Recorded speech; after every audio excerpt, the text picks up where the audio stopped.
Hollywood, 1988. The air in the historic Egyptian theater crackles with tension as two legendary figures sit at opposite ends of the room during a retrospective screening of Play Misty for Me. Clint Eastwood, now a directing powerhouse, adjusts his tie while stealing glances at Jessica Walter, the co-star he hasn't spoken to in 17 years. The whispered words that created this chasm between them still echo through time, their true meaning buried under layers of pride and misunderstanding. Tonight, as the film rolls and memories flood back, neither realizes that a long-held secret is about to surface, one that will finally bridge the gap between two of Hollywood's most respected figures. What could one whispered sentence have meant that would drive these two icons apart for nearly 2 decades? Before we jump back in, tell us where you're tuning in from, and if this story touches you, make sure you're subscribed because tomorrow I've saved something extra special for you. The summer of 1971 painted Monterey, California, in hues of golden, sunshine and salt-tinged breezes. Universal Studios had transformed the coastal town into their temporary kingdom, with Play Misty for Me marking a pivotal moment in Hollywood history, Clint Eastwood's directorial debut. The weight of this transition sat heavily on Eastwood's broad shoulders as he navigated the delicate balance between starring in and directing the psychological thriller. At 41, Eastwood had already carved his name into Hollywood's consciousness through The Man with No Name trilogy and Dirty Harry, yet directing represented an entirely different challenge. The studio executives had been skeptical, viewing his directorial ambitions with thinly veiled concern. Only his ironclad contract and unwavering determination had won him this opportunity. Jessica Walter, fresh from her Emmy nomination for Name of the Game, brought an air of theatrical gravitas to the production. At 31, she had already established herself as one of Broadway and television's most versatile actresses. Her reputation for perfectionism and attention to detail preceded her, making her both an ideal choice for the role of the obsessed Fan Evelyn and a potentially challenging co-star for a first-time director. The first week of production had gone surprisingly smoothly. Eastwood's methodical approach to directing impressed even the most skeptical crew members. He worked with a quiet efficiency that seemed to contradict Hollywood's typical chaos. His style was understated but decisive, earning him growing respect from both cast and crew. "He knows exactly what he wants," observed David Matthews, the veteran cinematographer who had worked with giants like Hitchcock and Wilder. "There's none of that first-time director uncertainty you usually see. Clint's been studying this craft for years, watching and learning from every director he's worked with." The production office, housed in a converted Victorian mansion overlooking the Pacific, buzzed with activity that particular Tuesday morning. Sarah Jenkins, a fresh-faced production assistant in her early 20s, navigated the controlled chaos with growing confidence. She had landed this coveted position through a combination of luck and her uncle's connections at Universal, but she was determined to prove herself on her own merits. "Coffee, black, 2 sugars for Mr. Eastwood," she muttered to herself, carefully, balancing the cup as she climbed the creaking stairs to the temporary production office. Ms. Walter's herbal tea with honey, and Mr. Matthews's espresso. The morning ritual had become second nature after just 7 days. Inside the main conference room, Eastwood sat reviewing the day's shot list, his weathered fingers drumming quietly on the antique mahogany table. Jessica Walter occupied a corner chair, script open on her lap, making careful annotations in the margins with a silver mechanical pencil, a gift from her father when she landed her first Broadway role. "Good morning, everyone," Sarah announced, distributing the beverages with practiced precision. She couldn't help but notice the subtle tension in the room, like static electricity before a storm. Tom Bradley, the studio's representative, stood by the window, his imposing figure silhouetted against the morning light. At 55, he had survived 3 decades in the industry by developing an almost supernatural ability to sense trouble before it materialized. Something about this morning made his instincts twitch. "Clint," he began, his voice carrying the weight of authority earned through years of managing difficult productions. "The dailies from yesterday look strong. The studio's impressed with what they're seeing." Eastwood nodded, his expression neutral. "Good to hear, Tom. But I'm more interested in today's challenges. That scene between Dave and Evelyn, it needs something extra." Jessica Walter looked up from her script, her eyes sharp with interest. "I've been thinking about that scene," she offered, her voice carrying the precise diction of classical training. "The psychological undertones could be more nuanced." The room fell into a focused silence as Walter outlined her thoughts. Her analysis was incisive, drawing from her extensive stage experience and clear understanding of character motivation. Eastwood listened intently, his face revealing nothing, but his eyes showed careful consideration of each point. Robert "Bob" Carson, the first assistant director and a longtime friend of both Eastwood and Walter, watched the exchange with growing admiration. He had worked with countless actor-directors over his 20-year career, but something about this dynamic felt different. "What we're creating here," Walter continued, her passion evident in every word, "is more than just a thriller. It's a study of obsession, of how loneliness can twist human connection into something dangerous." Eastwood leaned forward slightly, his interest piqued. "Go on," he encouraged, his trademark gravelly voice softer than usual. The discussion that followed would later be remembered by those present as a master class in collaborative filmmaking. For nearly an hour, director and actress dissected the scene, building layers of complexity that would elevate it beyond the typical thriller fare of the era. Sarah, ostensibly there to take notes, found herself mesmerized by the creative process unfolding before her. The mutual respect between Eastwood and Walter was evident, each bringing their unique perspective to strengthen the scene. As the meeting concluded, the energy in the room had shifted from tension to anticipation. The day's shooting schedule had been slightly modified to accommodate the new insights, but no one seemed to mind the additional complexity. "That's what makes great cinema," Matthews commented quietly to Sarah as they left the room, "when talented people push each other to be better." The morning fog had lifted by the time the crew assembled at the first location, a clifftop house overlooking the churning Pacific. The location perfectly embodied the psychological isolation central to the story, its modernist architecture standing in stark contrast to the wild, natural beauty surrounding it. Peggy Sullivan, the Hollywood reporter-journalist who had been granted exclusive behind-the-scenes access, observed the proceedings with keen interest. In her 20 years covering the industry, she had developed an eye for significant moments, and something told her this production would yield more than just another thriller. "Watch how they interact," she whispered to her photographer. "There's a fascinating dynamic between them. Eastwood's typically known for his efficient, minimal-take approach, but he's giving Walter space to explore the character. It's unlike anything I've seen from him before." The morning progressed smoothly, each take building upon the last, refining and perfecting the scene they had discussed earlier.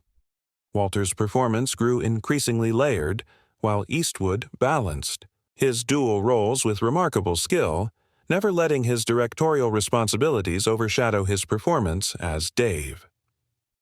During a brief break between setups, Walter sat alone on a bench overlooking the ocean, reviewing her notes. The silver mechanical pencil moved swiftly across the page as she made additional annotations. Nearby, Eastwood consulted with Matthews about the next shot, their conversation punctuated by gestures toward the setting sun. Sarah approached Walter, with a fresh cup of tea, having noticed the actress's earlier cup had gone cold. "Miss Walter, I thought you might like a refresh." Walter looked up, offering a warm smile that contrasted sharply with her character's unstable persona. "Thank you, Sarah, and please call me Jessica. We're all family here." This simple interaction captured the essence of Walter's reputation. In the industry, professional yet approachable, demanding of excellence but never diva-like in her requirements. It was precisely this combination of traits that had made her such a respected figure in both television and film. As the day wore on, the crew witnessed something remarkable, a perfect synthesis of acting and directing styles. Eastwood's efficiency merged seamlessly with Walter's theatrical precision, creating scenes that crackled with tension and authenticity. Tom Bradley, watching from behind the monitors, felt his earlier concerns beginning to fade. Whatever he had sensed that morning seemed to have transformed into creative energy that was elevating the entire production. The sun was setting when they finally wrapped for the day, painting the sky in dramatic oranges and purples that seemed to mirror the psychological intensity of the scenes they had captured. The crew began breaking down equipment while Eastwood and Walter reviewed the day's work with Matthews and Carson.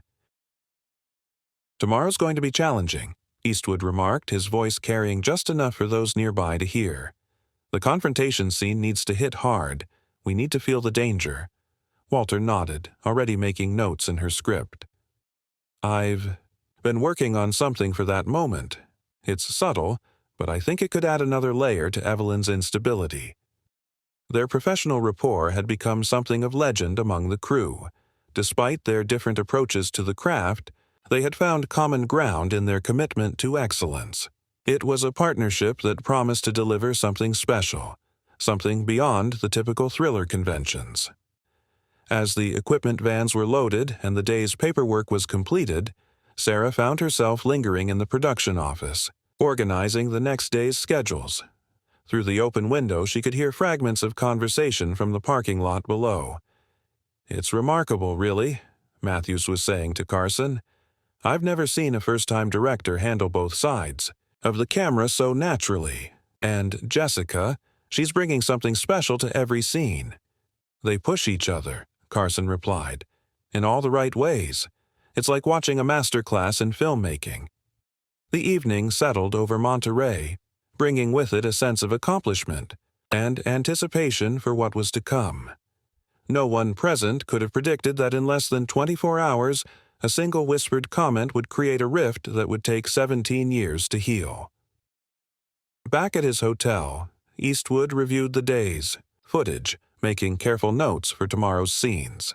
His dedication to this new role of director was evident in every detail he scrutinized, every decision he questioned and confirmed. In her own room, several floors below, Walter worked through her scenes for the next day, the silver mechanical, pencil moving steadily across the pages as she refined her approach to each moment. Her commitment to the craft was unwavering, her determination to honor both the character and the story driving her to explore every possible nuance. The next morning would bring new challenges, new opportunities for creative collaboration, and, unknown to anyone, the catalyst for a decades-long silence between two of Hollywood's most respected figures.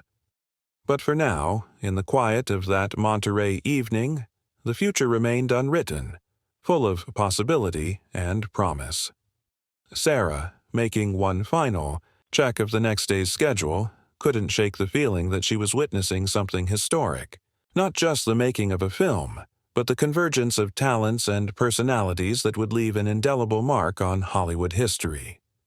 As the night deepened and the production office finally fell silent, the script pages for tomorrow's scenes lay ready on the conference room table, waiting to become part of a story that would extend far beyond the boundaries of the screen. A story of pride, misunderstanding, and the long road to reconciliation. The morning of August 12, 1971, arrived with an unusual thickness in the air, the kind of heavy atmosphere that often precedes significant moments in history. The Monterey coastline was shrouded in a dense fog that seemed reluctant to release its grip on the landscape, much like the tension that was about to take hold of the production. Sarah Jenkins arrived earlier than usual, her arms laden with the day's shooting schedules and a cardboard tray of carefully selected coffees. The production office was eerily quiet, save for the distant sound of waves crashing against the cliffs below. Today's schedule included one of the film's most crucial scenes, the first major confrontation between Dave and Evelyn that would set the stage for the psychological thriller's dramatic spiral. As she arranged the morning's paperwork on the conference room table, Sarah noticed something unusual. Jessica Walters' script lay open, but her silver mechanical pencil was missing. It was the first time in 2 weeks that the actress's meticulous notes weren't being added to the margins before the morning meeting. David Matthews arrived next, his experienced eyes immediately picking up on subtle changes in the atmosphere. "Something feels different today," he muttered, accepting his espresso from Sarah with a distracted nod. The morning production meeting began precisely at 7:30 a.m., with Clint Eastwood taking his usual position at the head of the table. Jessica Walter arrived moments later, her typically composed demeanor showing hints of what might have been a sleepless night. Tom Bradley, standing by his customary spot near the window, cleared his throat. "We've got a tight schedule today, folks. The studio's breathing down our necks about the budget, and we need to nail these scenes in as few takes as possible." Eastwood nodded, his jaw set in determination. "We'll get it done," he stated simply, but there was an edge to his voice that hadn't been there before. The morning progressed with an intensity that matched the growing heat of the day. The fog had finally lifted, revealing a sky so blue it seemed artificial. The crew worked with practiced efficiency, setting up for the crucial confrontation scene that would take place in the modernist house's living room. Walter had sequestered herself in a quiet corner between setups, running through her lines with an intensity that seemed to create an invisible barrier around her. The silver mechanical pencil, when it finally appeared, moved across her script pages with unusual urgency. Robert Carson approached Eastwood as the crew made final adjustments to the lighting. "Clint, I think we might want to consider Jessica's suggestion about the blocking. Her instincts about character motivation have been spot on so far." Eastwood's response was interrupted by a call from the set. "We're ready for rehearsal." The scene began smoothly enough. Walter's portrayal of Evelyn's growing instability was masterful, each layer of the character's psychological unraveling precisely calibrated. Eastwood, as Dave, matched her intensity with his characteristic understated style. It was during the fourth take that something shifted. Walter had just delivered a particularly powerful line when she paused, her expression changing almost imperceptibly. "I'm sorry," she said, holding up a hand. "Something's not quite right." Eastwood, still in character but clearly trying to maintain patience, asked, "What's the problem?" "The motivation feels forced," Walter explained, her theatrical training evident in her analytical approach. "I think we're missing an opportunity to show Evelyn's vulnerability beneath the aggression." A subtle tension crept into Eastwood's stance. "We've got it. The scene works as is," Walter persisted, her commitment to the craft overriding any hesitation. "But if we could just explore—" "We're burning daylight," Eastwood cut in, his voice carrying an edge that caused several crew members to exchange glances. The next take proceeded, but something had changed in the dynamic between the two actors. The natural flow that had characterized their previous scenes had been replaced by a barely perceptible rigidity. During the lunch break, Walter retreated to her trailer, declining Sarah's offer of her usual herbal tea.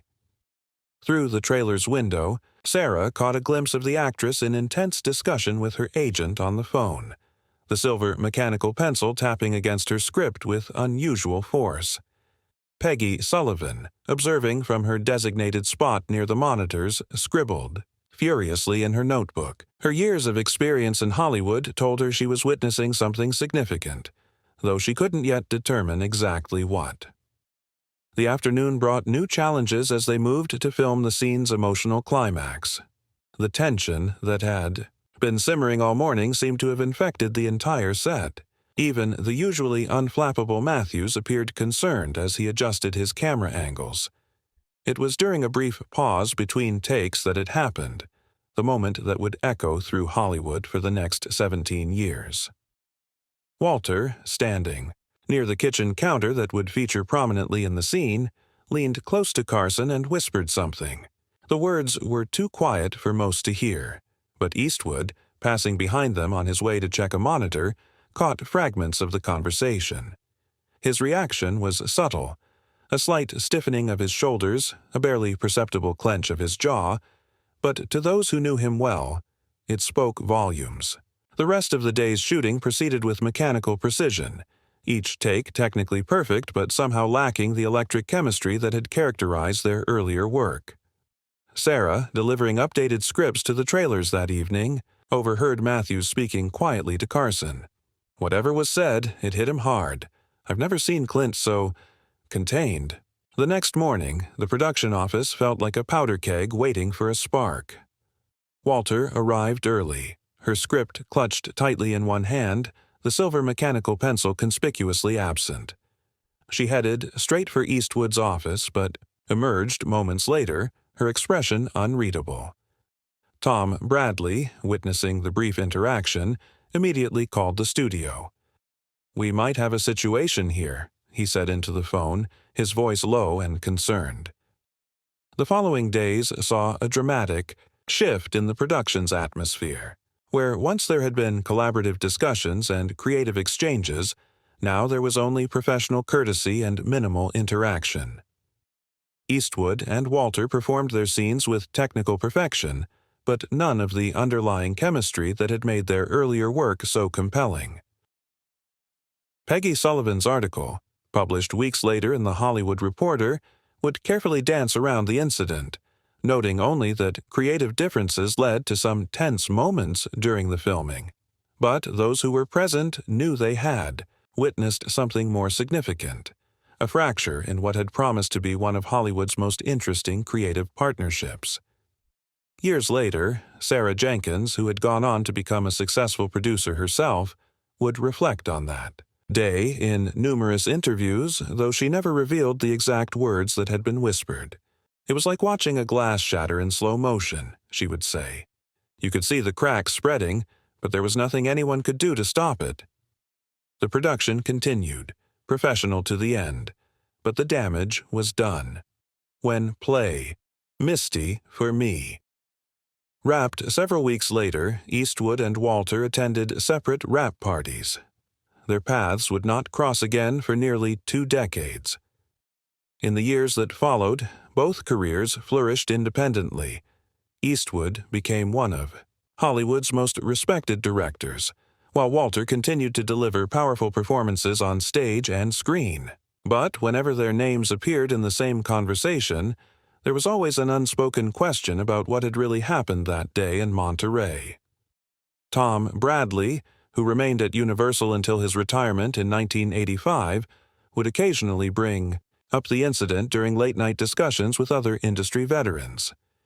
"Sometimes," he would say, "the smallest words carry the heaviest weight." David Matthews kept the secret of what he'd overheard until his death in 1989, taking with him a piece of Hollywood history that would remain shrouded in mystery. His last interview, given to a film history journal just months before his passing, contained only a cryptic reference to the incident. In this business, perception often becomes reality, and sometimes the truth gets lost in the translation. Robert Carson, who continued to work with both Eastwood and Walter on separate projects over the years, became known for his diplomatic ability to navigate difficult situations. When asked about the incident, he would only say, "Some misunderstandings take on a life of their own." The silver mechanical pencil that had been Walter's constant companion during the production disappeared that day, never to be seen again. Years later, she would tell an interviewer that she had left it on set deliberately, though she never explained why. The modernist house where the fateful scene was filmed became something of a Hollywood legend, with tour guides pointing it out to visitors and speculating about what really happened within its walls. The current owners claimed they could sometimes hear whispers late at night, though most dismissed this as typical Hollywood myth-making. Peggy Sullivan's career flourished in the aftermath of the incident, her careful handling of the story earning her a reputation for discretion that made her the go-to journalist for Hollywood's most sensitive stories. Her personal notes from that day, sealed in an envelope marked "to be opened in 2021," became one of the most sought-after pieces of Hollywood memorabilia. The impact of that day rippled through the industry in subtle ways. Projects that might have paired Eastwood and Walter were quietly shelved. Awards ceremonies were carefully scheduled to avoid seating them near each other. Their paths, once so promisingly intertwined, diverged completely. Sarah Jenkins kept the production schedule from that day, complete with coffee stains and hurried annotations, storing it in a safety deposit box along with other mementos from her early days in the industry. Sometimes, she would tell her assistant producers years later, the biggest stories in Hollywood are the ones that never make it to the screen. The mystery of what was whispered that day became part of Hollywood, folklore, discussed in film schools and industry gatherings, analyzed by critics and historians but never fully revealed. Those who knew the truth maintained their silence, understanding that some stories gain their power precisely because they remain untold. As the years passed, both Eastwood and Walter continued to excel in their respective careers, their work garnering awards and acclaim. But whenever they were asked about each other in interviews, their responses were politely minimal, professional but distant, giving no hint of the creative partnership that had once shown such promise. The incident became a case study in film schools, though not for the reasons one might expect. It was used to illustrate how fragile creative relationships can be, how a single moment can alter the course of careers and lives, and how the truth in Hollywood is often more complex than any script could capture. The fall of 1971 brought more than just changing leaves to Hollywood. It carried with it the first ripples of what would become one of the industry's most enduring mysteries. As Play Misty for Me entered post-production, the carefully maintained professional facade between Clint Eastwood and Jessica Walter began to show its first significant cracks. In the editing room at Universal Studios, Eastwood spent long hours, meticulously reviewing footage, his expression growing increasingly distant whenever Walter appeared on screen. The natural chemistry that had made their early scenes so compelling now seemed to mock the tension that had developed between them. Frank Morrison, the veteran editor working alongside Eastwood, noticed the change immediately. "There's something different in his eyes when he watches those scenes," he confided to his assistant, "like he's seeing them through a completely different lens now." The first industry screening in October 1971 set the tone for what would follow. Walter attended the early afternoon showing, while Eastwood chose to view it in the evening, their careful scheduling ensuring their paths wouldn't cross.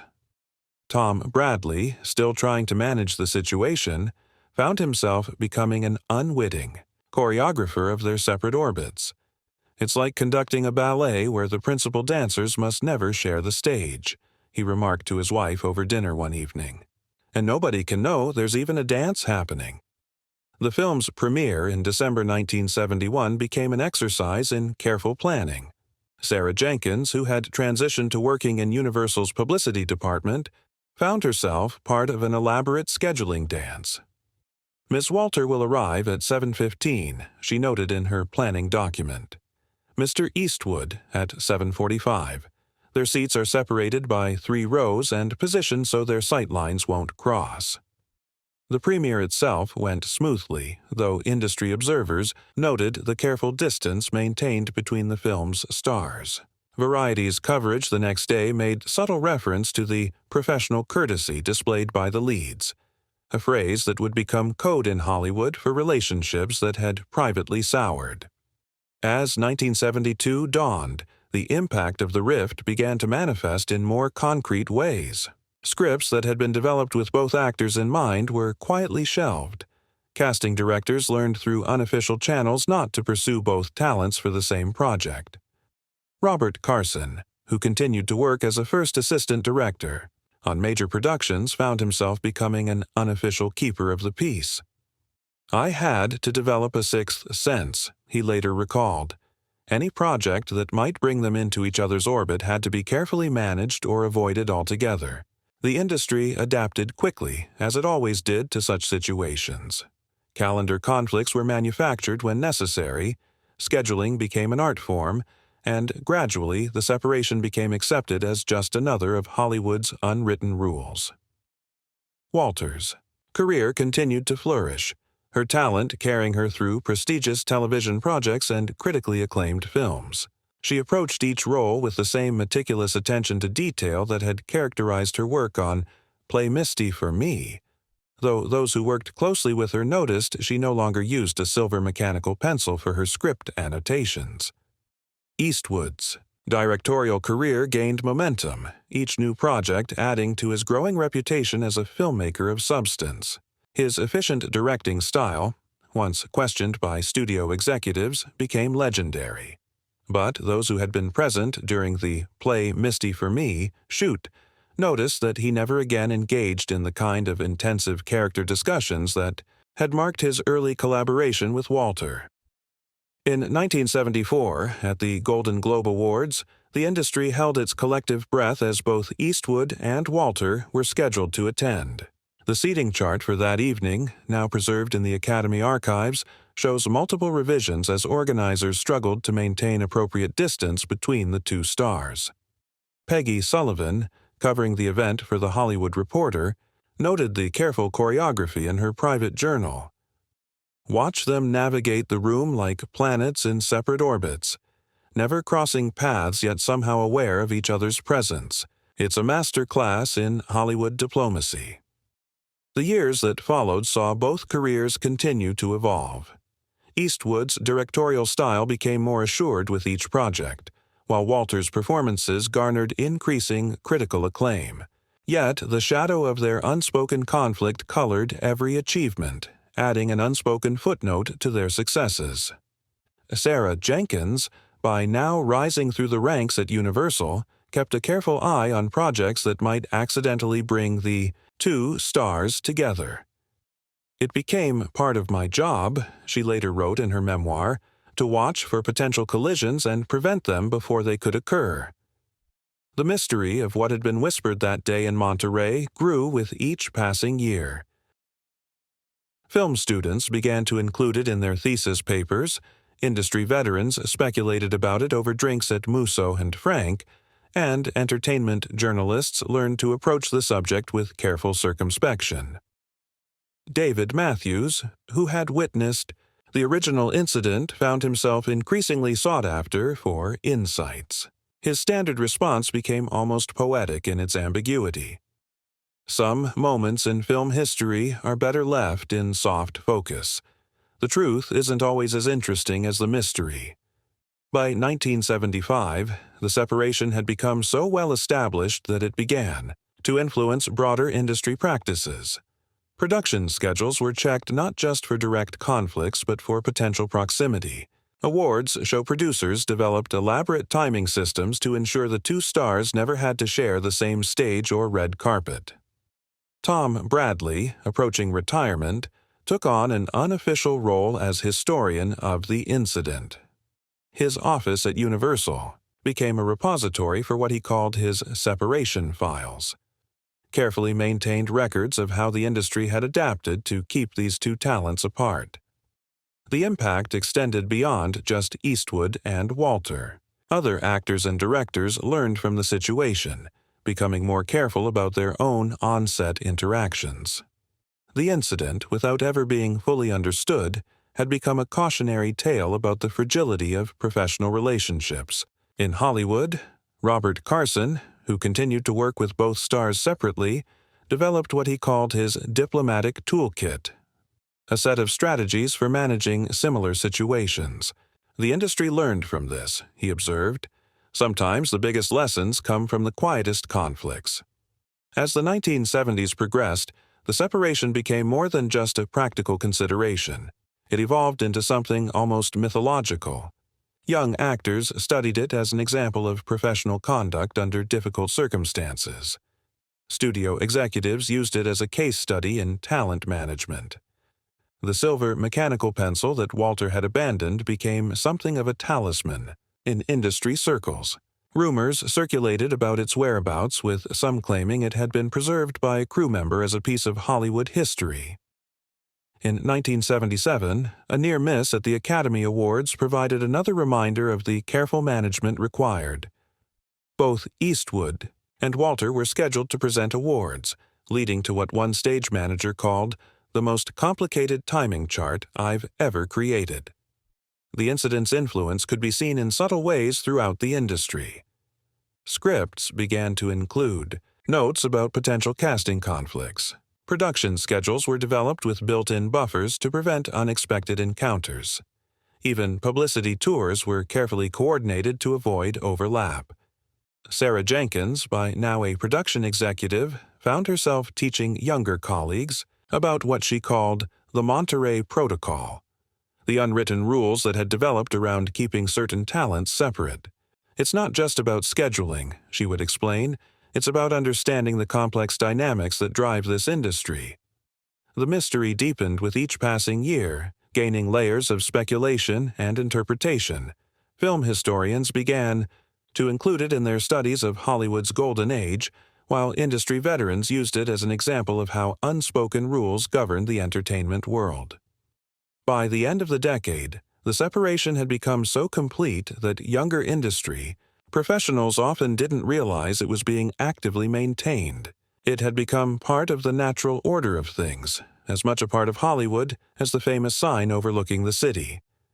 Peggy Sullivan, still following the story, noted in her journal, "What's most remarkable is not the separation itself, but how an entire industry has adapted to maintain it. It's become a sort of living demonstration of Hollywood's ability to create alternate realities." The impact on both careers was subtle but significant. Projects that might have benefited from their combined talents never materialized. Potential collaborations were quietly shelved before they could be proposed. The industry learned to work around an absence that was never officially acknowledged. As the 1970s drew to a close, the incident had become part of Hollywood's oral history, passed down through generations of industry professionals. Each retelling added new layers of speculation, but the core mystery remained intact, protected by those who knew the truth and honored by those who didn't.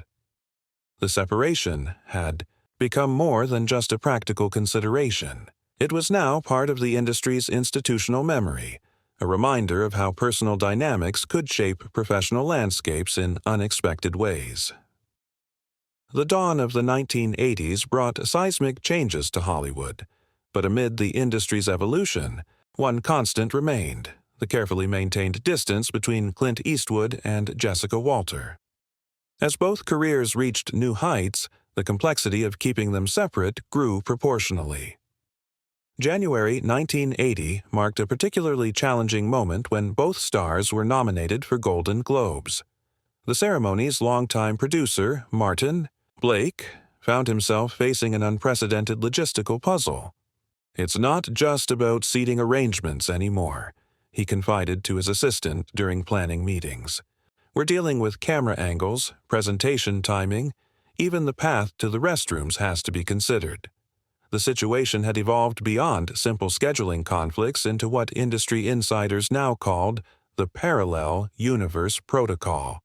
This unwritten but meticulously observed set of rules governed everything from award show appearances to studio lot visiting hours.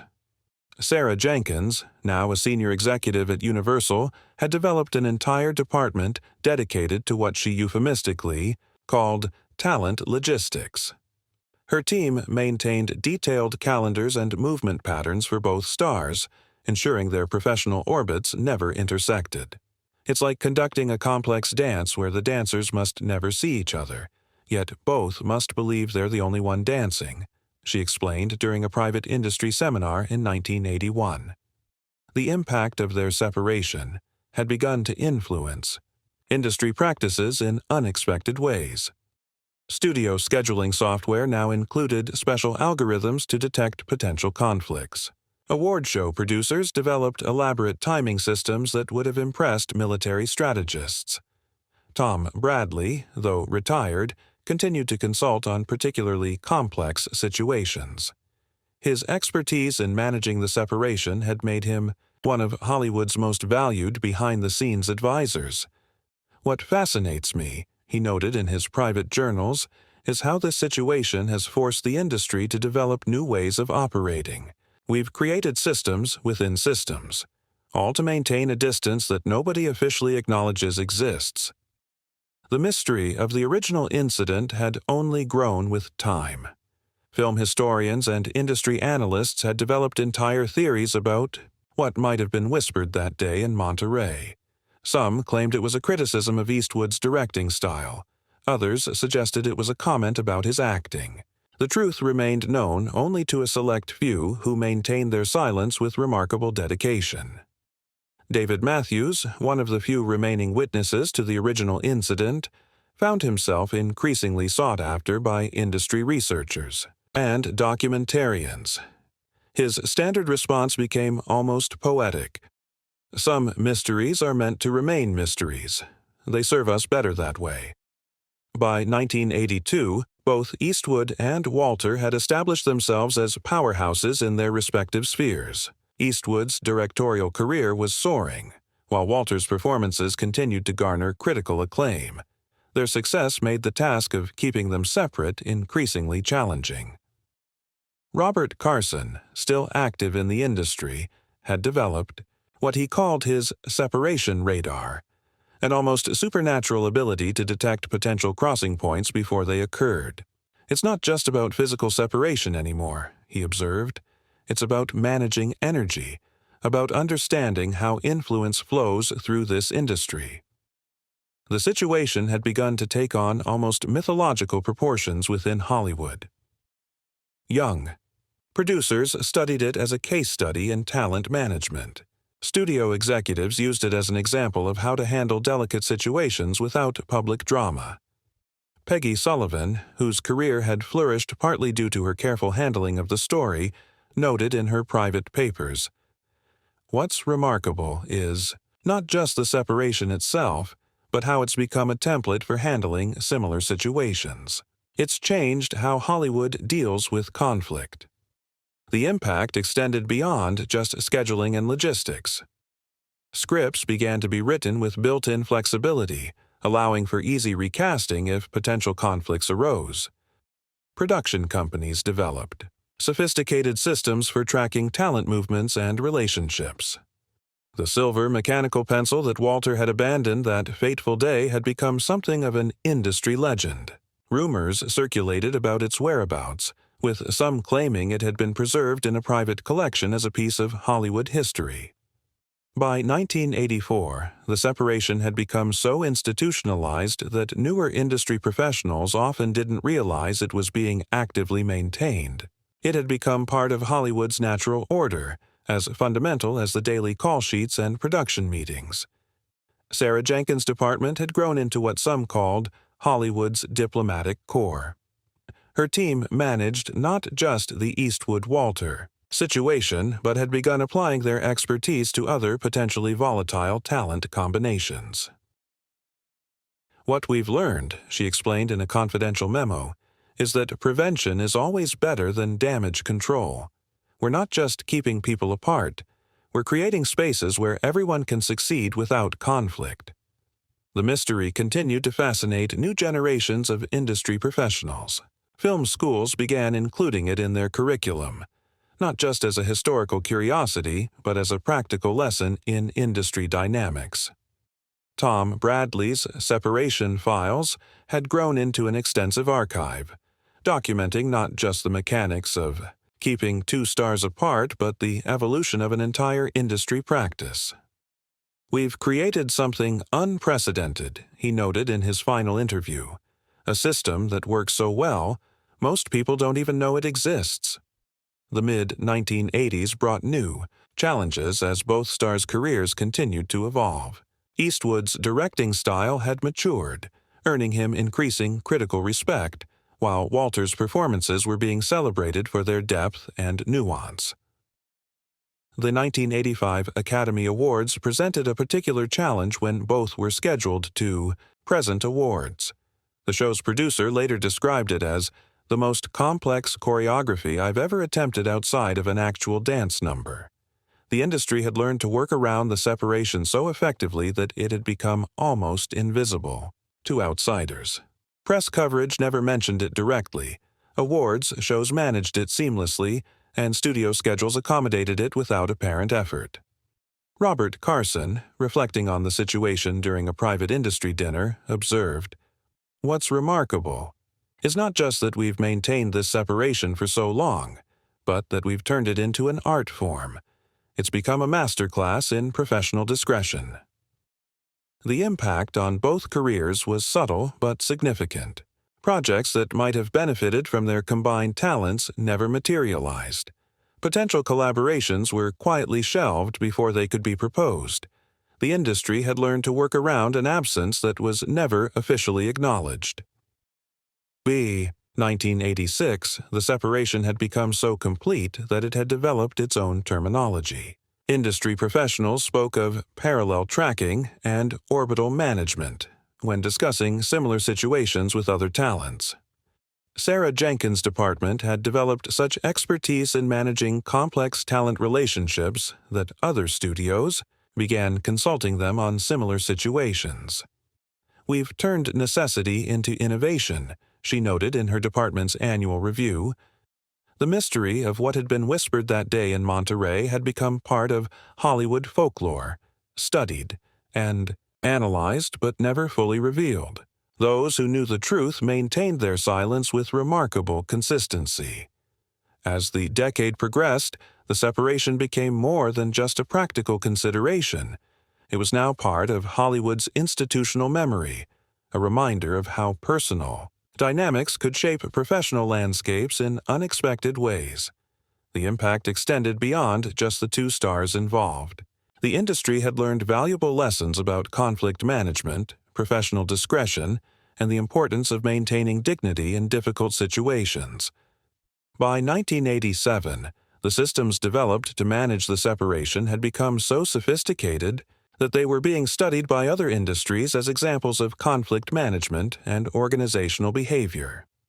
The situation had evolved into something more than just keeping two stars apart. It had become a case study in how industries adapt to complex personal dynamics while maintaining professional standards.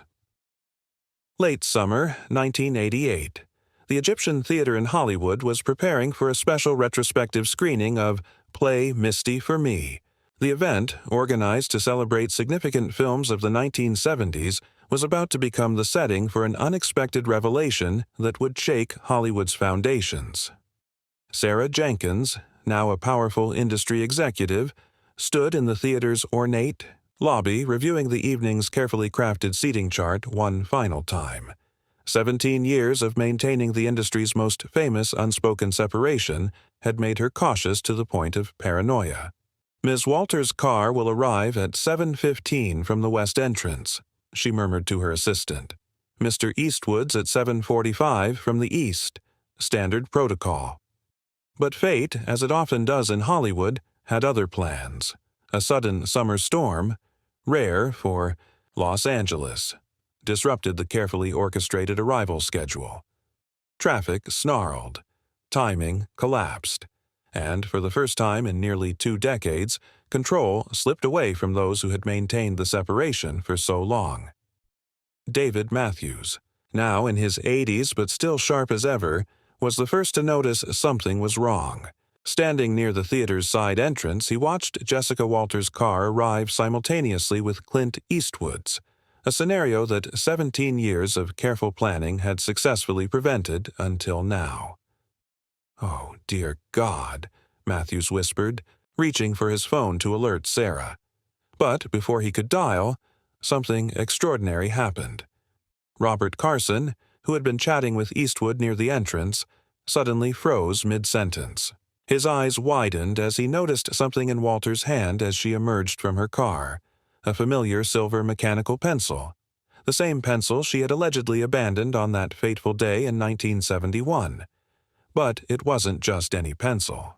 As Carson would later reveal, it was the key to understanding everything that had happened over the past 17 years.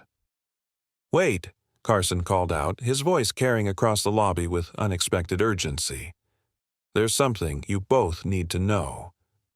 The next few moments seemed to unfold in slow motion. Industry veterans who had spent years helping maintain the separation watched in helpless fascination as Carson approached Walter, then turned to Eastwood.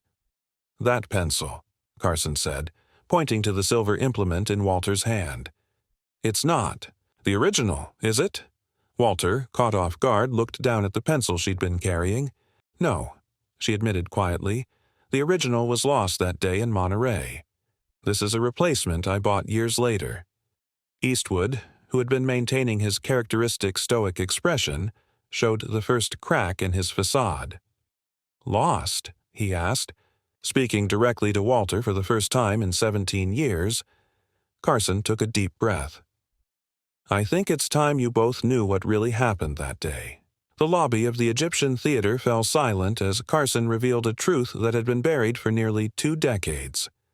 The whispered words that had caused the rift, words that Eastwood thought he had heard Walter say to Carson, had never actually been about him at all. "She was talking about the pencil," Carson explained, his voice heavy with the weight of long-held secrets. "Her father's gift had fallen behind a piece of set furniture. She was asking me to help look for it during the next break." The revelation hit both stars like a physical force. Eastwood, who had thought he'd overheard a criticism of his directing abilities, stood perfectly still, processing this new information. "But you said," he began, turning to Walter. "I never said anything about your directing," Walter interrupted, her voice carrying the frustration of 17 years. "I was devastated about losing that pencil. It was the last gift my father gave me before he passed away." The misunderstanding that had shaped nearly 2 decades of Hollywood history began to unravel. Eastwood had interpreted Walter's whispered request to Carson as a criticism of his directorial decisions.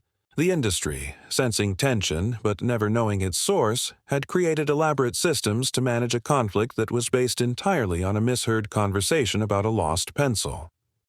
Sarah Jenkins, watching the scene unfold, felt 17 years of carefully maintained protocols crumbling around her. "All this time," she whispered to Matthews, "we've been managing a ghost." Peggy Sullivan, who happened to be present for the retrospective, reached for her notebook with trembling hands. This was the story she'd been waiting 17 years to write, but now that the moment had arrived, she found herself hesitating.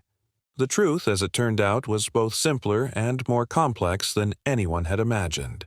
The whispered words that Eastwood thought he'd heard, what he had interpreted as a criticism of his directing style, had actually been Walter saying to Carson, "It must have fallen when we moved the furniture. Could you help me look for it later?" It meant everything to my father.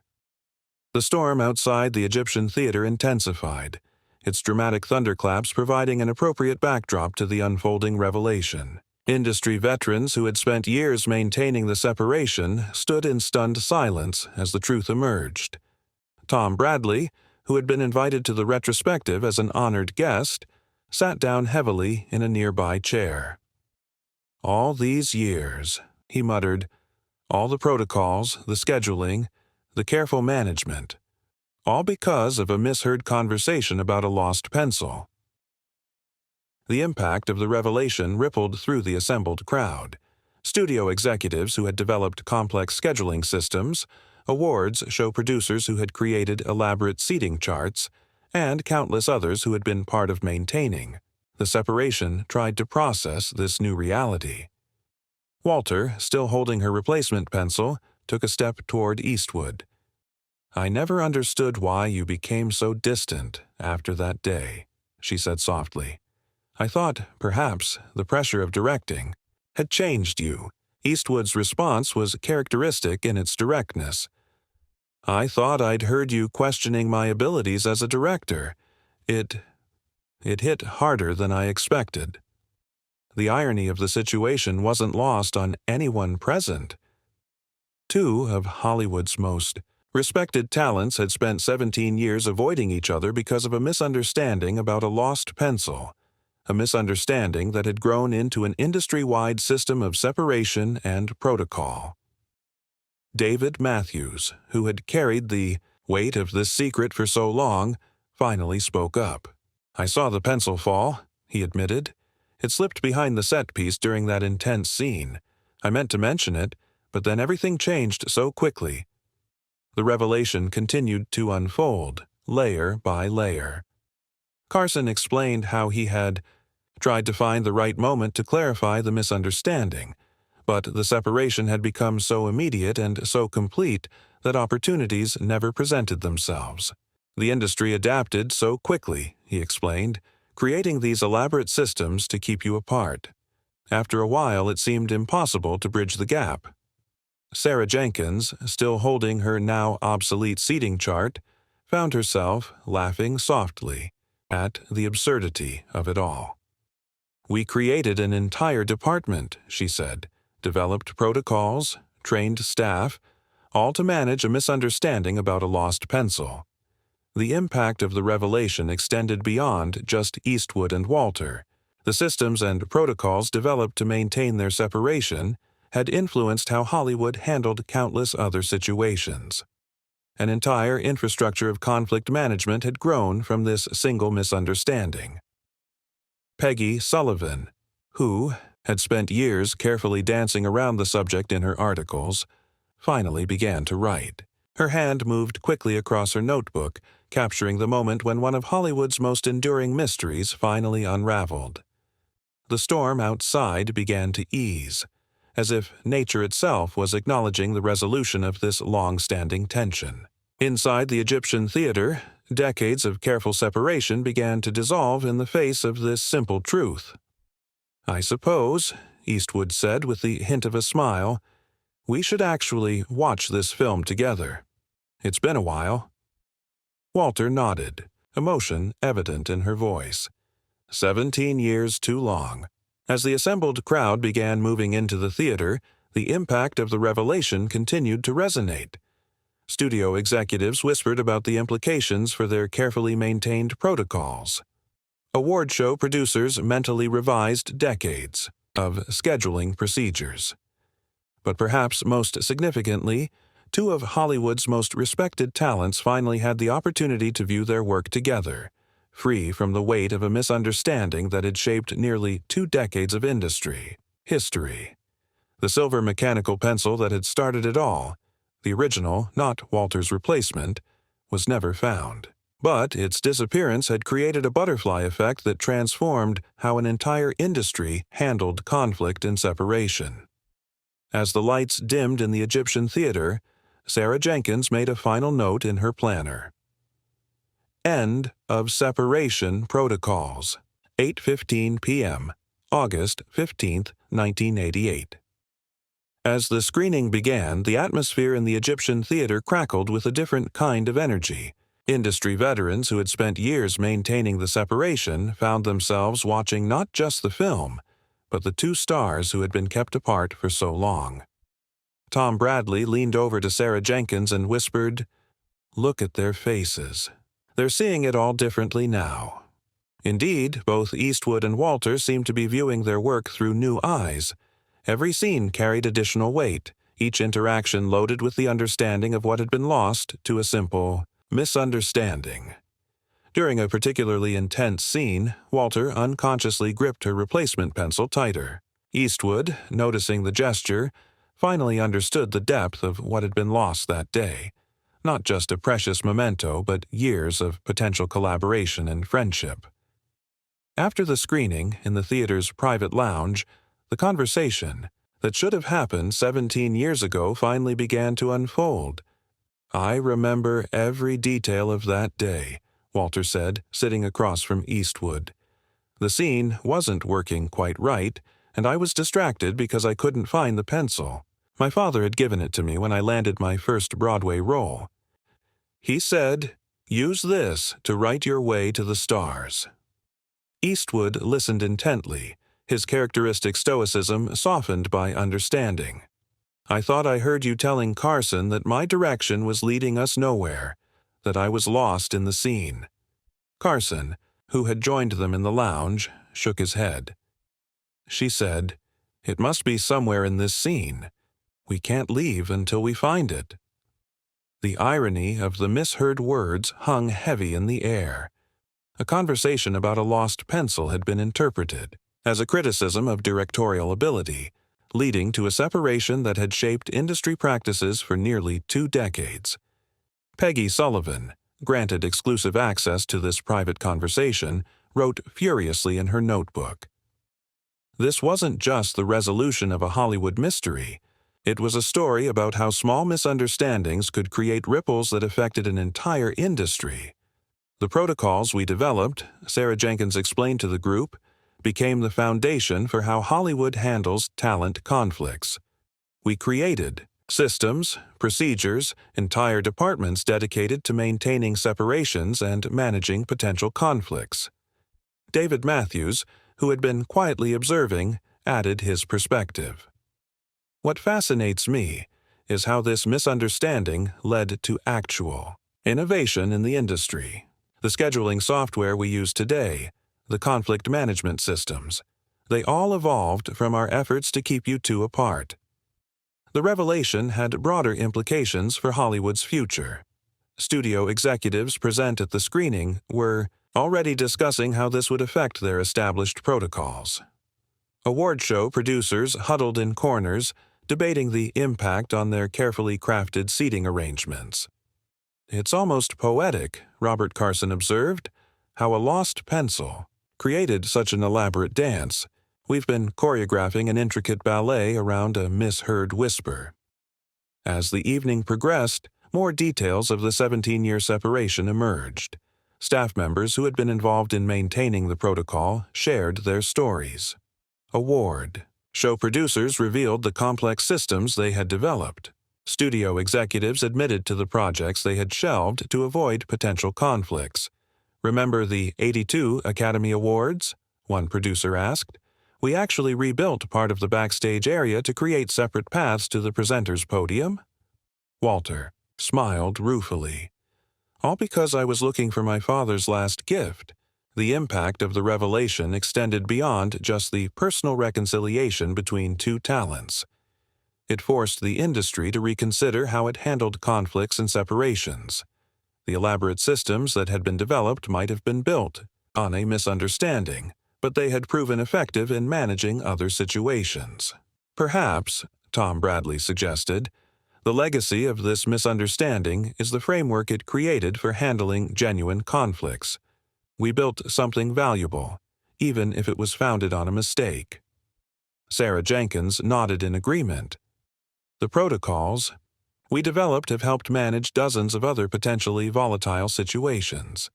In a way, this misunderstanding made Hollywood more professional in how it handles conflict."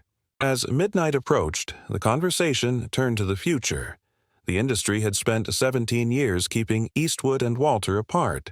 Now it would need to adjust to them potentially working together again.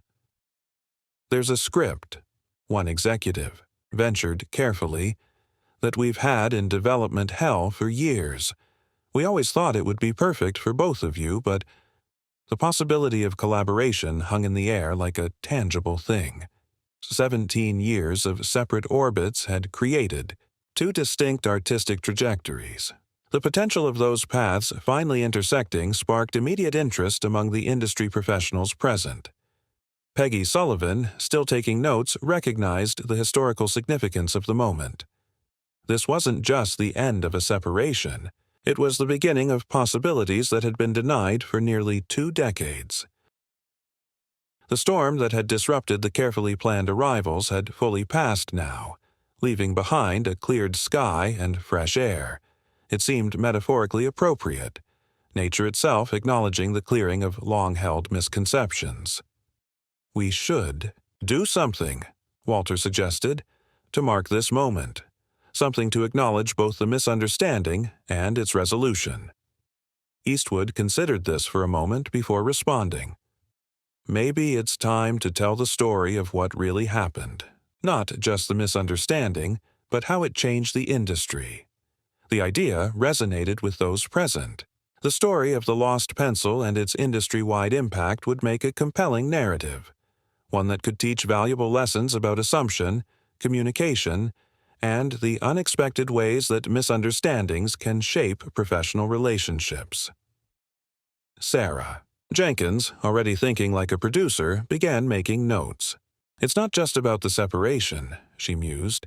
"It's about how we built something meaningful from a mistake, how a misheard whisper led to innovations in how Hollywood handles conflict." The night grew later, but no one seemed inclined to leave. After 17 years of carefully maintained distance, there was too much to discuss, too many misconceptions to clear, too many possibilities to explore. David Matthews, who had witnessed both the beginning and the resolution of the separation, offered a final observation. "Sometimes the most powerful stories are the ones that remind us how simple misunderstandings can shape our lives in profound ways." As the group finally began to disperse in the early hours of the morning, Walter placed her replacement pencil on the table between her and Eastwood. "I bought this years ago, trying to replace what was lost. But maybe some things can't be replaced. They can only be rediscovered in new forms." Eastwood picked up the pencil, examining it thoughtfully. "Perhaps it's time to write a new chapter," he suggested, handing it back to her. The significance of the gesture wasn't lost on anyone present. After 17 years of separation, two of Hollywood's most respected talents were finally ready to move forward, their misunderstanding resolved, but its impact on the industry indelibly marked. As Sarah Jenkins made her final notes of the evening, she couldn't help but smile at the irony. The most elaborate system of professional separation in Hollywood history had been built on a misheard conversation about a lost pencil. Yet that system had revolutionized how the industry handled conflict and professional distance. "Sometimes," she wrote in her notebook, "the most significant changes come from the smallest misunderstandings. And sometimes it takes 17 years to find the truth behind a whispered word." The morning after the revelation at the Egyptian Theater dawned, with an electric energy coursing through Hollywood. News of the reconciliation between Clint Eastwood and Jessica Walter had spread through the industry's intricate grapevine, leaving studio executives, producers, and publicity teams scrambling to adapt to this seismic shift in the entertainment landscape. Sarah Jenkins arrived at her Universal office at 6 a.m. to find her phone already blinking with dozens of messages. The department she had built around maintaining the separation now faced an entirely new challenge: managing the public revelation of a 17-year misunderstanding. "Cancel all separation protocols," she instructed her team during an emergency morning meeting. "But maintain records. This is going to become a case study in industry history." Across town, Peggy Sullivan sat at her desk at the Hollywood Reporter, staring at a blank screen. After 17 years of carefully dancing around this story, she now had the opportunity to tell it in full. The weight of that responsibility was palpable. How do you write about a misunderstanding that shaped an entire industry? She muttered to herself, fingers hovering over the keyboard.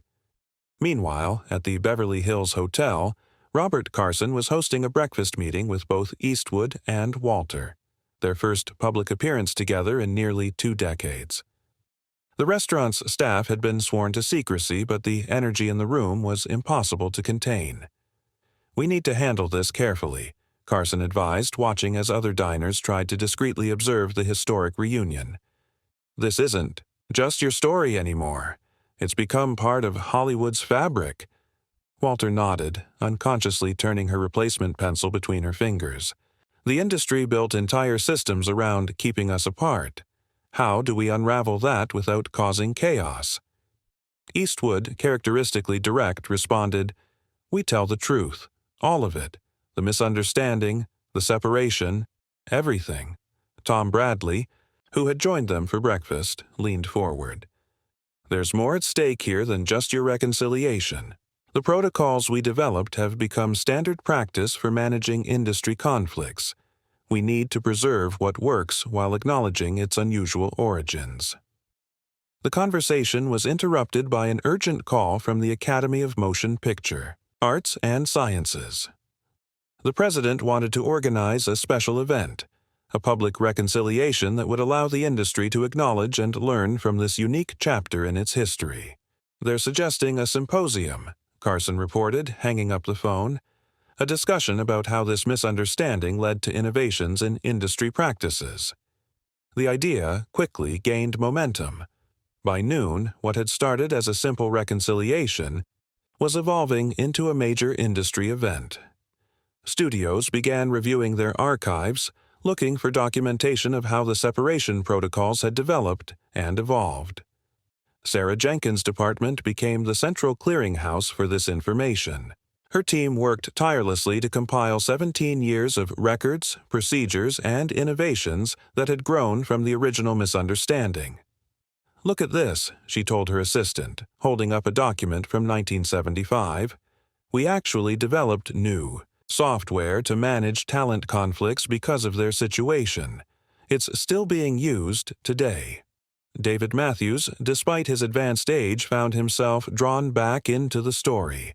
His unique perspective as a witness to both the original incident and its resolution made him invaluable to those trying to understand the full scope of what had happened. "It's not just about a lost pencil," he explained to a group of industry archivists. "It's about how we build systems to manage human relationships and how those systems take on lives of their own." As preparations for the Academy's symposium began, the story continued to unfold in unexpected ways. Former crew members from Play Misty for Me came forward with their memories of the original incident. Award show producers shared stories of the elaborate measures they had taken to maintain the separation. Peggy Sullivan's article, when it finally ran in The Hollywood Reporter, captured the industry's attention. Titled, "The Whisper That Changed Hollywood," it detailed not just the misunderstanding, but its far-reaching impact on industry practices. "What began as a simple miscommunication," she wrote, "evolved into one of the most sophisticated systems of professional separation ever developed.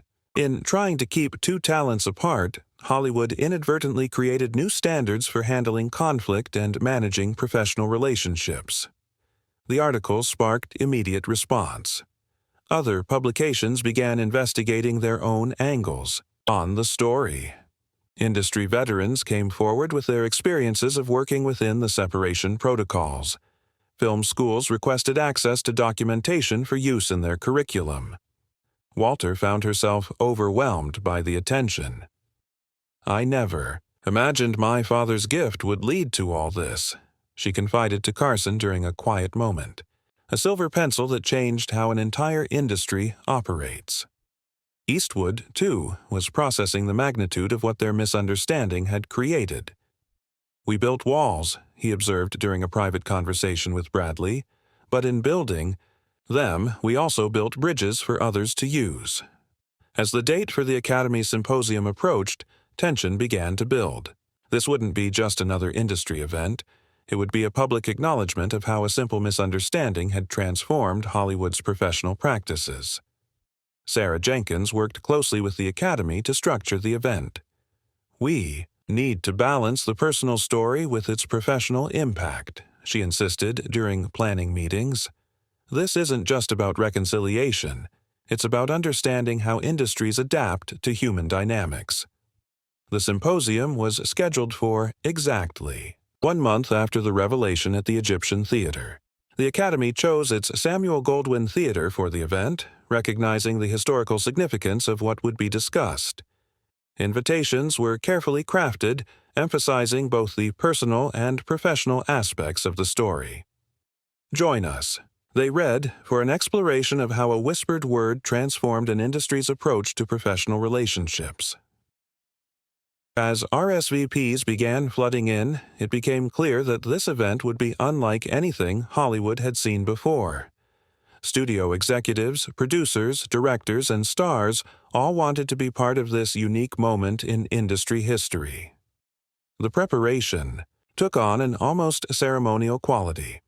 The Academy's archivists worked with Sarah Jenkins' team to create an exhibition of documents and artifacts related to the separation protocols.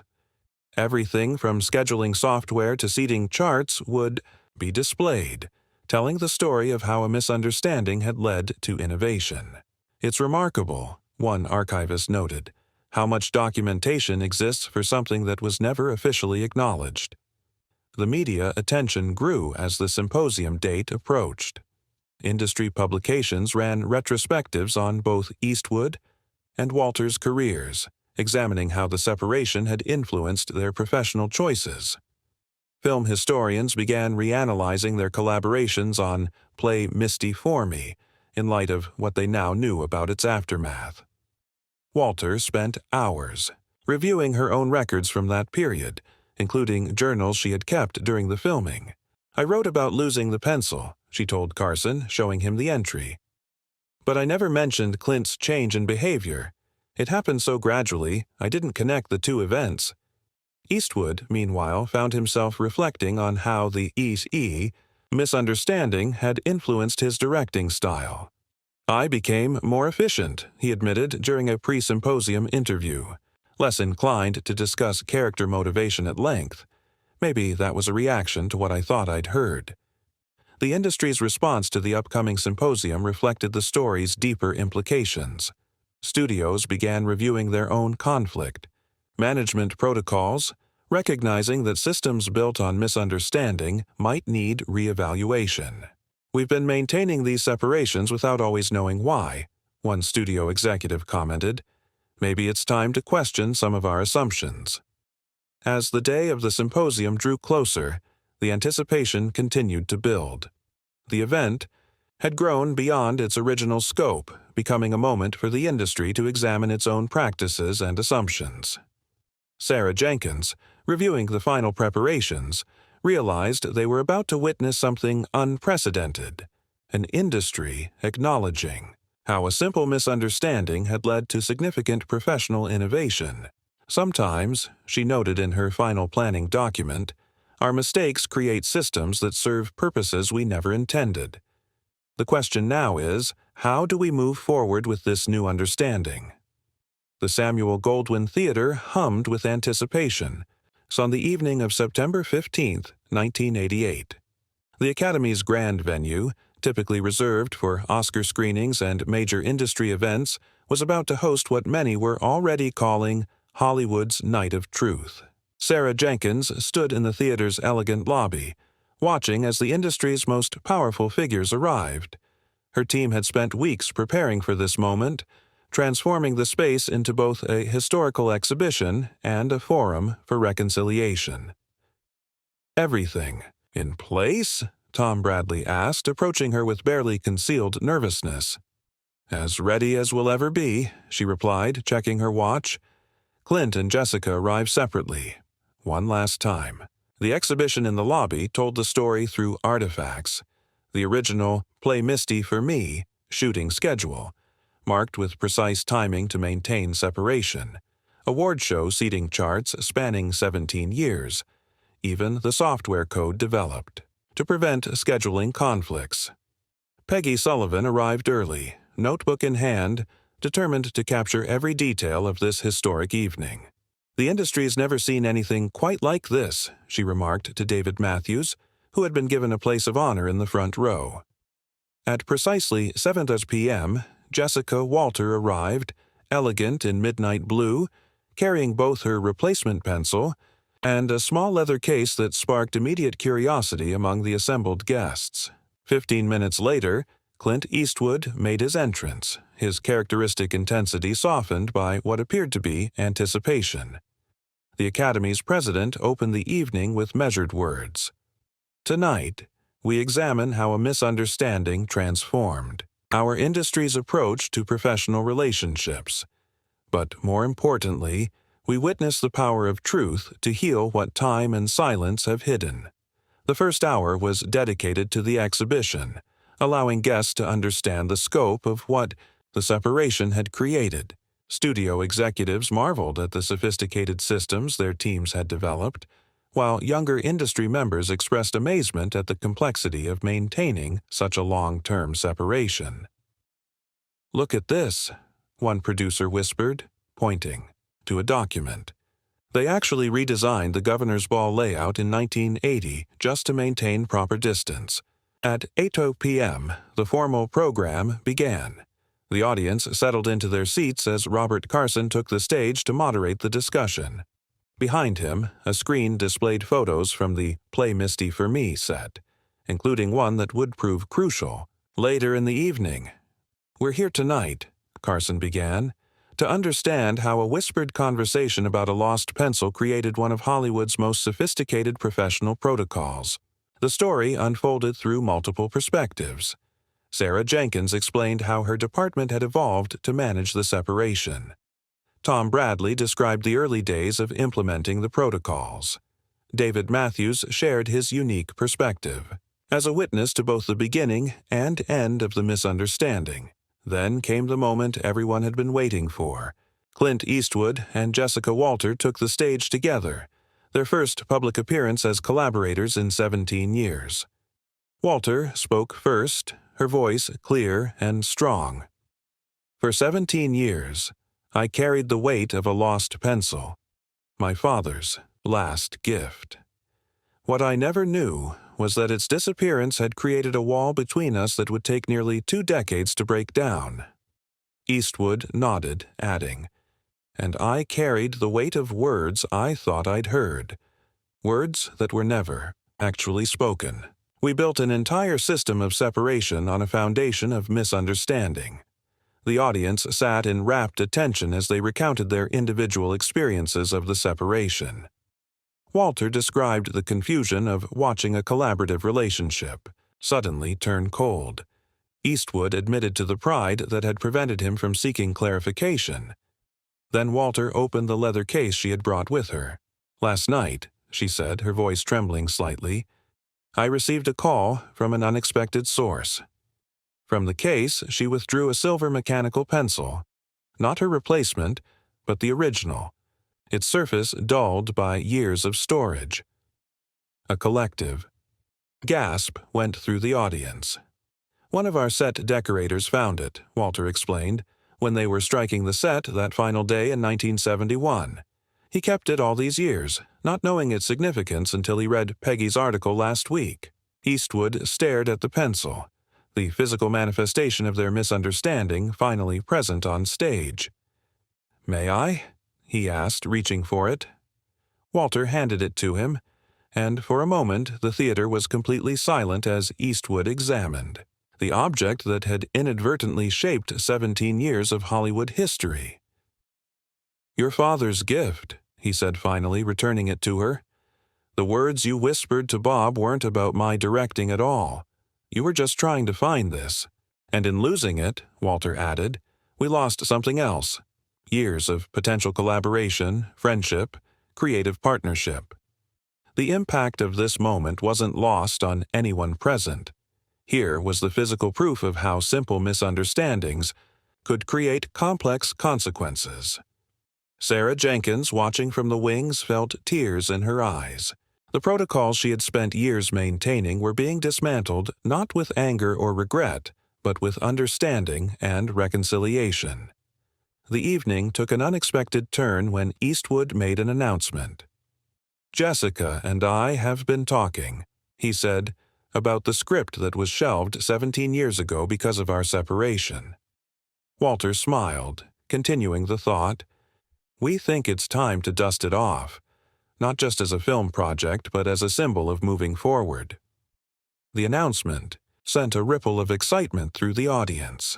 The industry's most famous separation wasn't just ending, it was transforming into active collaboration. Tom Bradley, who had been instrumental in maintaining the separation protocols, stood to address the gathering. "What we built to keep these two talents apart," he said, "became a framework for managing professional relationships throughout the industry. Perhaps now we can build something equally valuable around bringing people together." The evening concluded with an unprecedented moment. Walter and Eastwood, seated at a small table on stage, began reading scenes from their shelved script together. Their natural chemistry, dormant for 17 years, emerged as if no time had passed. Peggy Sullivan, writing furiously in her notebook, captured the industry's reaction. "We watched not just a reconciliation, but a resurrection of partnership, of possibility, of what might have been and what still could be. As the formal program ended and the audience moved to the reception area, the impact of the evening continued to resonate. Studio executives huddled in corners discussing how to adapt their protocols for this new era. Young industry professionals approached Walter and Eastwood, eager to learn from their experience. Sarah Jenkins found herself surrounded by colleagues from other studios, all wanting to understand how to transform their own separation protocols into tools for collaboration. The systems we built, she explained, were never really about keeping people apart. They were about managing human relationships in a professional context. Now we have the opportunity to use that knowledge differently. The silver pencil, restored to its rightful owner after 17 years, became the evening's most photographed object. Walter allowed it to be displayed in the Academy's museum, along with documentation of the separation protocols it had inadvertently created. As the evening drew to a close, Eastwood and Walter stood together for photographs, the first of many, such moments to come. The industry that had worked so hard to keep them apart now celebrated their reunion with equal enthusiasm. Sometimes, David Matthews observed to Carson, the most powerful endings are really just new beginnings in disguise. The next morning's industry papers would call it "The Night Hollywood Learned to Listen," a reference not just to the misheard whisper that started everything, but to the importance of clear communication in professional relationships. Sarah Jenkins' department, no longer needed for separation protocols, was transformed into a center for professional relationship management, using the lessons learned from the 17-year separation to help build better collaboration throughout the industry. The Academy Symposium became an annual event, focusing each year on different aspects of professional relationships in the entertainment industry. The silver pencil, displayed in a special case, served as a reminder of how small misunderstandings could lead to profound changes. The impact of the Academy Symposium continued to reverberate through Hollywood in unexpected ways. As the evening's events unfolded, it became clear that this wasn't just about resolving a historical misunderstanding. It was about transforming how an entire industry approached professional relationships. Later that night, at an intimate gathering in the Beverly Hills Hotel's private dining room, the key players in this decades-long drama came together for a more personal reconciliation. Sarah Jenkins, Tom Bradley, Robert Carson, David Matthews, and Peggy Sullivan joined Eastwood and Walter for what would become a legendary dinner. "I've been carrying this for 17 years, Walter said, placing both the original and replacement pencils on the table. One lost, one found, both representing different chapters of the same story. Eastwood, studying both pencils, spoke with characteristic directness. "We built walls out of whispers, but maybe those walls taught us something valuable." The conversation that followed was both a post-mortem of the separation and a blueprint for the future. Studio executives present began taking notes as new possibilities emerged from the discussion. "What if," Sarah Jenkins suggested, "we took everything we learned about managing separation and reversed it, used those same tools to facilitate collaboration instead?" The idea caught fire immediately. Tom Bradley, who had spent years helping maintain the separation, saw the potential. The protocols we developed weren't just about keeping people apart, they were about understanding how people work together, or don't. As the evening progressed, the discussion evolved into something more strategic. The shelved script that Eastwood and Walter planned to revive became a test case for new collaborative protocols. "We'll document everything," Peggy Sullivan promised, already planning her coverage. "Show how the same systems that maintain separation can be used to build stronger creative partnerships." David Matthews, who had witnessed both the beginning and end of the separation, offered his unique perspective. What happened in Monterey wasn't just about a misunderstanding. It was about how we handle uncertainty in creative relationships. The dinner became a working session, with ideas flowing freely. The industry veterans present recognized that they were witnessing the birth of a new approach to professional relationships in Hollywood. Walter shared stories of how the separation had influenced her career choices. "There were roles I turned down because I knew they might bring us too close to crossing paths. Now I wonder what might have been different." Eastwood nodded, adding his own reflection. "The efficiency I became known for as a director, some of that came from avoiding the kind of detailed character discussions we used to have. Maybe it's time to find a balance." Sarah Jenkins' team had already begun adapting their protocols. The software designed to prevent scheduling conflicts was being reprogrammed to identify opportunities for collaboration. The careful documentation of separation points was being transformed into a map of potential creative intersections. "Look at this," she said, spreading out a chart. "Every point where we worked to keep you apart is actually a point where collaboration could have happened. It's like a roadmap of missed opportunities that we can now use to build something new." The impact extended beyond just Eastwood and Walter. Other industry figures who had been maintained in professional separation began reaching out, wondering if their own situations might benefit from re-examination. "We're getting calls from every major studio," Tom Bradley reported. "Everyone wants to know how to transform their separation protocols into collaboration tools." The silver pencil that had started everything became more than just a prop in the E. Story. It became a symbol of how misunderstanding could lead to innovation, and how that innovation could be repurposed for positive change. As midnight approached, the group began planning the next steps. The shelved script would be announced officially, but with a twist. It would be accompanied by a documentary about the transformation of Hollywood's approach to professional relationships. "We'll show both sides," Peggy Sullivan explained. "How the separation protocols developed, and how we're turning them into tools for bringing people together." The industry's response to the symposium continued to grow. Film schools requested detailed documentation of both the separation protocols and their transformation. Studio legal departments began reviewing their standard practices, looking for other systems that might benefit from re-examination. Walter's original silver pencil, now restored to her possession, took on new significance.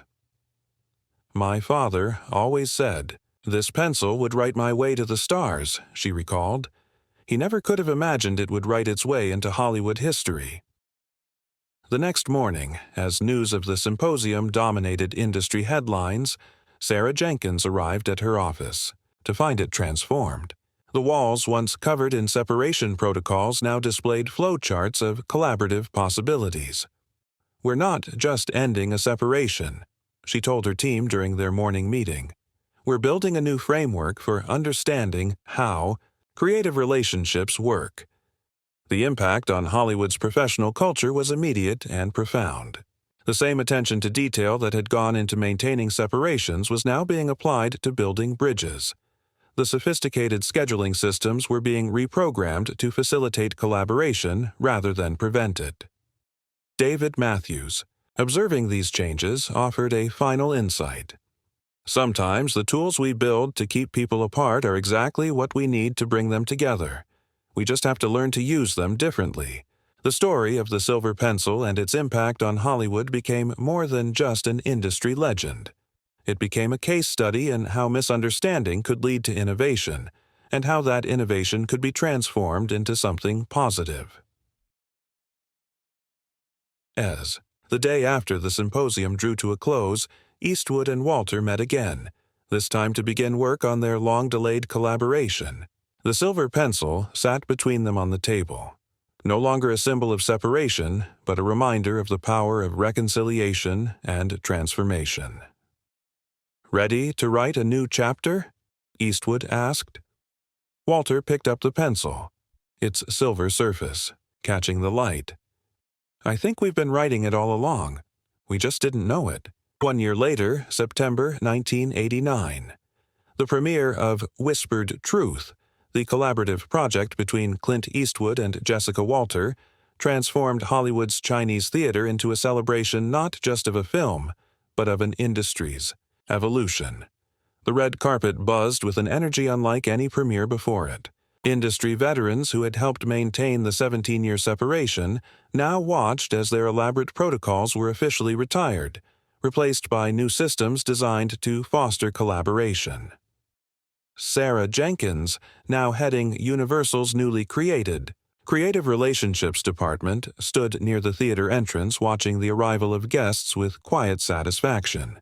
The past year had seen her department's transformation from separation maintenance to collaboration facilitation, a change that had influenced studios across Hollywood. "It's almost poetic," Tom Bradley observed, joining her at her post. "A year ago, we were still managing their separation. Now, we're celebrating their collaboration." The silver mechanical pencil that had started everything held a place of honor in the theater's lobby, displayed alongside documentation showing the industry's transformation. Its journey from lost treasure to catalyst for change had become Hollywood legend. Peggy Sullivan, covering the premiere for The Hollywood Reporter, found herself writing a very different kind of story than she had imagined a year ago.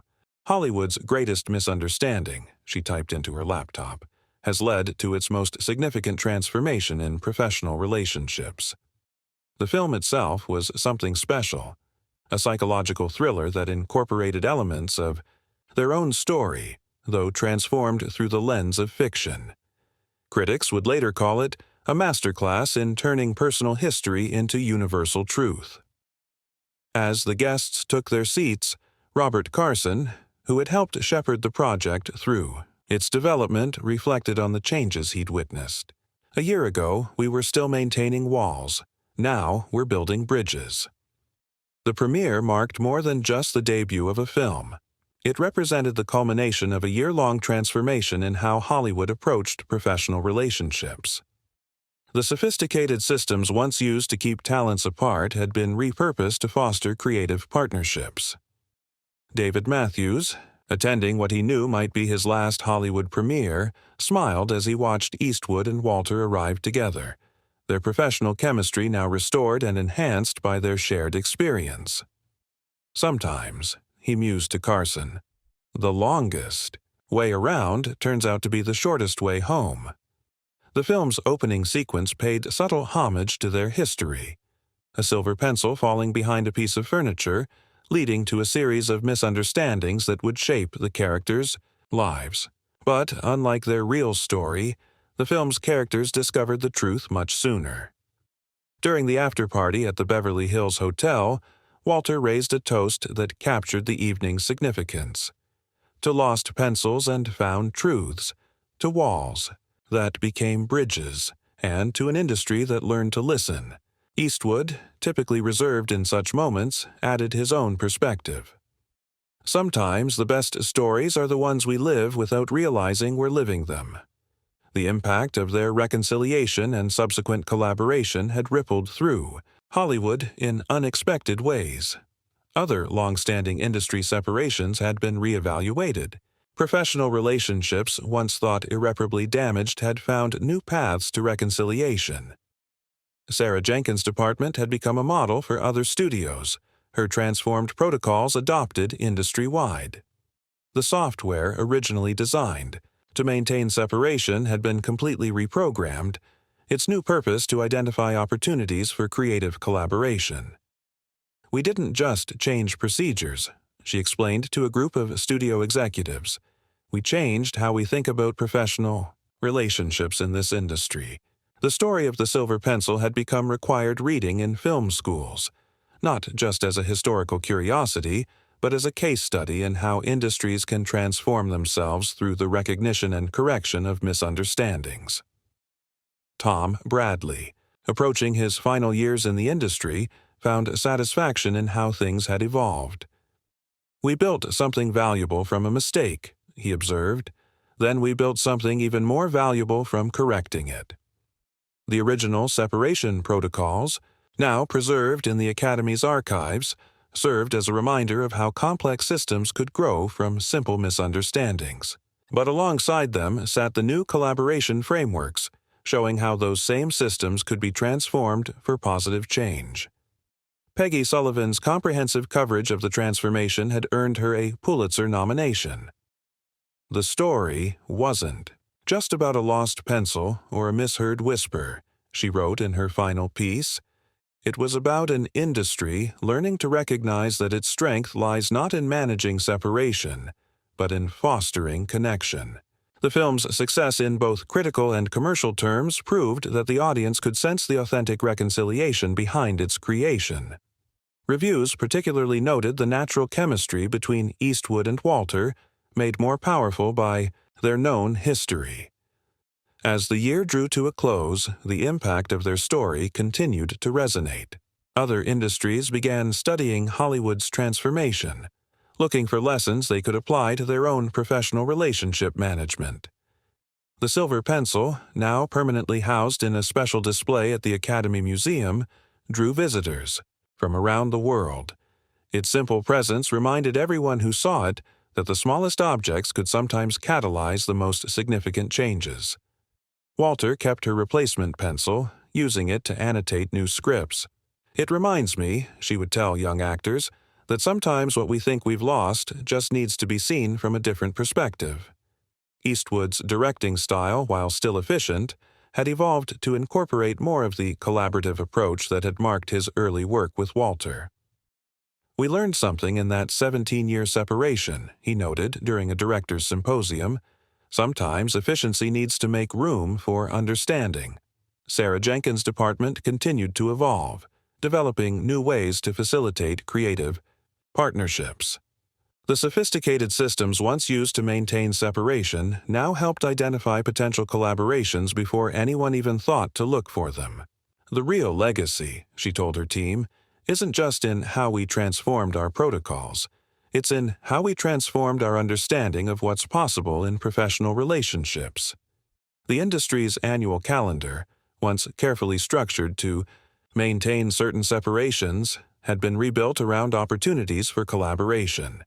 Award shows, once exercises in careful avoidance, became celebrations of creative partnership. David Matthews, in what would be his final interview, offered perhaps the most insightful perspective on the transformation. Hollywood has always been about telling stories, but sometimes the most important stories are the ones we learn to tell differently. The impact extended beyond just Eastwood and Walter. Other long-separated creative pairs began to reconsider their situations. The industry's new approach to professional relationships provided a framework for reconciliation that hadn't existed before. Robert Carson, who had witnessed both the beginning and end of the separation, found himself increasingly called upon to share his experience with other industry professionals facing similar situations. The key, he would explain, isn't just in recognizing misunderstandings. It's in being willing to transform the systems we build around them. As Hollywood moved into the 1990s, the story of the silver pencil and its impact became part of the industry's foundational mythology. But, unlike most Hollywood legends, this one carried with it tangible tools for positive change. The final scene of Whispered Truth showed two characters finding a long-lost silver pencil, using it to write a new ending to their story. The metaphor wasn't lost on anyone who knew the real story behind the film. In the years that followed, both Eastwood and Walter would collaborate on other projects, their creative partnership now strengthened by the very experience that had once separated them. Their story became a testament to the power of reconciliation and the possibility of transforming misunderstanding into innovation. The industry they helped transform continued to evolve, but the lessons learned from their experience remained fundamental to its approach to professional relationships. The sophisticated systems developed to keep them apart had been fully transformed into tools for bringing people together. Sarah Jenkins' final addition to the Academy's archive was a simple note attached to the original separation protocols. Sometimes the walls we build show us exactly where we need to build bridges instead.